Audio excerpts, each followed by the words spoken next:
Many people today are tortured as to what they've gotten into about secret genetic engineering. They are recreating something from the past, and they have violated the sanctity of the human line and the animal line. So, gives you another picture on how things are working. Who has a question, please? Patricia. Patricia, yes? Our world religions and so forth refer to a loving creator. Say it again, world religions. All refer to a loving creator. They all refer to a creator, not always a loving creator. Sometimes you have Jehovah from the Judaic and Christian point of view, who is certainly not loving at all. He's a very angry, punishing, vindictive God. Yes. The Earth system is built on really what I would consider a very devastatingly cruel food chain. Everybody seems to eat everybody else. Did someone of an evil disposition take on a more benign or loving project? Say it again, did someone of an evil disposition take over a potentially perhaps loving and benevolent project in terms of Earth life? In other words, did someone sort of throw off a good entity and then come in to supplant that entity? Yes.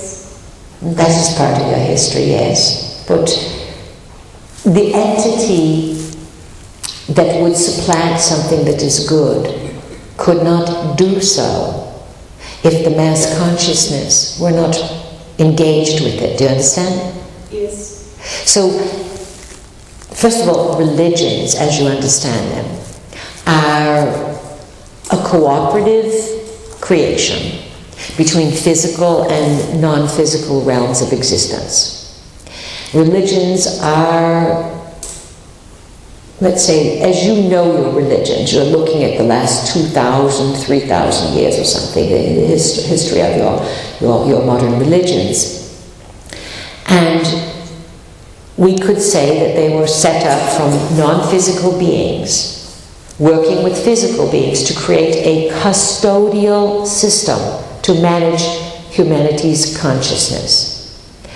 For many people, religious structures help to define the rules of civilization and society. Don't kill, don't cheat, don't lie, don't steal, etc. Do you understand? Without this, you can't have civilization. You have to have agreements that will sustain you. And of course, because you have free will, and you come here to enjoy the delights of earth, you get tempted into the carnal world. And of course, you have these moral decisions to make. And I want this. Shall I do it? Is it right? Am I going to hurt someone?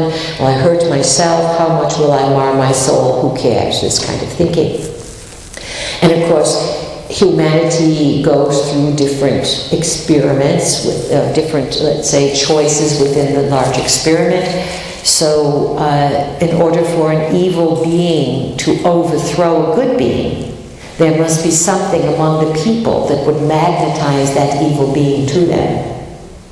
You follow? Yes. It's a co-creation. You're never picked up. In the current time, you're going to be challenged to really manifest for yourself the best energies. While the no-goodniks on earth, the physicals, some of them have been really, really invested in calling darker and darker energies to your world. There's a battle now going on for the human imagination, the human mind. And that is a moral battle for which way you want to go. These non-physicals can entice you into corrupting yourself quite easily by looking at pictures of violation.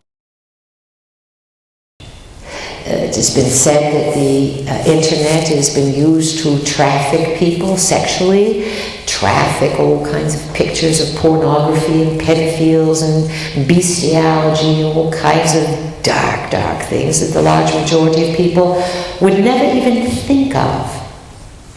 But with today's internet, you have the big moral choice. And some people think, well, if I look at this stuff, who's ever going to know? Who's ever going to know unless someone seizes my computer and checks the sites? Spirit knows. It'll be seared on your soul and stored in your blood. And once you support engaging and lusting after images that are a violation or crude or moral insult, once you open that door, then the other entities can start flooding in. All it needs is a little bit of moral weakness and corruption. Now, we are not asking you to take on the fanaticism of the Protestant movement, where, let's say, people had to be covered up from chin to feet, and in the Muslim world, women have to be covered over because their hair and their mouth and everything stimulates men to think about sex. So the way men want to stop thinking about sex is cover the women. And people come up with all kinds of reasons to do things. But you must learn to manage your chakras, your desires, your lusts, your non-physical world. All these things are part of being alive. This is what you come here for. And you come back again and again, if you mess up or you leave something with a lot of loose ends, in another lifetime, you may take on a parallel situation, sometimes with the same people. And you'll take the situation to a new level. You'll resolve what was difficult before, and then that resolution will feed back into another lifetime and will help that lifetime resolve, and the trauma of the separation is dissolved. Questions, comments? Alan? Who is it? I just like to know. Who is it? Alan, sorry. Alan, yes. I'd like to know if the Palladians have any physical form, and if so, what's it like, and are there any here on Earth, and will we ever get to meet them? All right, Alan, that's a good question for someone who's first figuring out who these extraterrestrials are, etc., etc.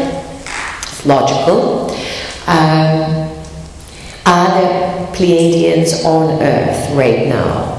We would say yes. Will you meet them? You may never know that they have a Pleiadian background. There are people in the military all over the planet who, humans, we're talking about humans, who claim stellar lineage.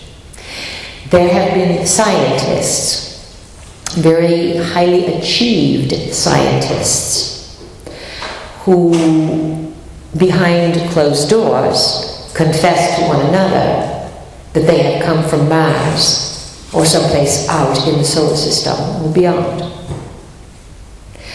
and would never say these things to the public. They have reincarnated from Mars, taken on a body on Earth, and these scientists bring all kinds of inventions. You think they're just hard, cold scientists, but again, in the quiet nights that they share their stories, they recognize each other. So yes, there are people, human people born through a body, who do know that they come from other places, Pleiades and beyond. There are visitors from the Pleiades, but in general, in today's volatile climate, these people stay very, very much behind the scenes. There have been stories about here and there that various star visitors, in other words, those that were not born on Earth yet still have a human body, have come to the governments of Earth at various times, including Pleiadians, and have stated their case and have said, we will assist you with your Earth's development if you lay down your weapons of war, though you know what's happened. No one's laid down their weapons of war. Although there have been, let's say, over the last few years, there has been a fear of the UFOs and the extraterrestrials because some